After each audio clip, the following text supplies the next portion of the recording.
Well, two for sale signs south of the border now in what is increasingly becoming a trend amid growing political tensions and economic uncertainty. Some Canadian snowbirds are packing up and saying goodbye to their U.S. homes for good. CTV's Katelyn Wilson joins us live now with more on this. Katelyn.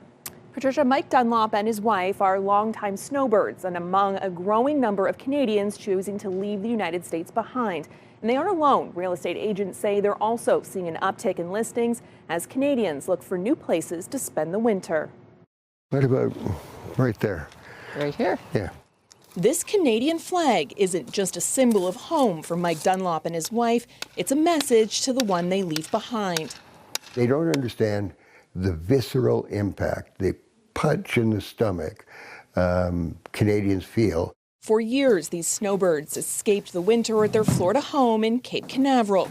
But with a weakening Canadian dollar and President Donald Trump's escalating trade war, they're packing up for good. We didn't think things would get any worse. There are some people who say, we're very sorry and we apologize. And at the other extreme, there are a small number, but too many, who say you deserve what you're getting. So they decided to list their townhouse 3 weeks ago, and they aren't alone. This Florida realtor says she's juggling twice her typical workload. Especially in 2025, a lot of Canadians are selling. This is definitely the busiest I've ever been. I've never had this many listings. Typically on the high season, I would have maybe 10 to 12 clients, which means like listings. Right now, I'm definitely up in my 30-something.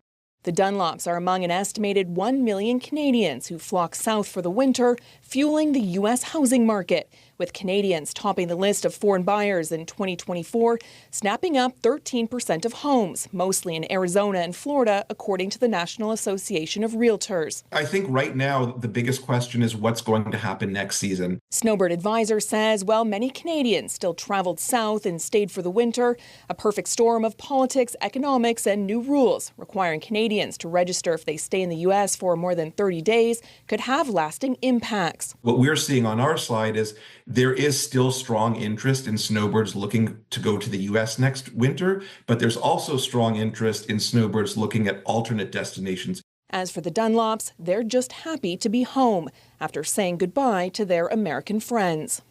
It was very sad because those people weren't saying goodbye to snowbirds who'll be back next year. They were saying goodbye because we probably won't see them again in our lives. And DuPont says there is a surplus of inventory at the moment, meaning homes in Florida are taking much longer to sell, averaging 4 to 5 months. So Dunlop says they will have to wait and see what happens. Patricia? Lots of question marks. All right, CTV's Katelyn Wilson live for us tonight. Thank you.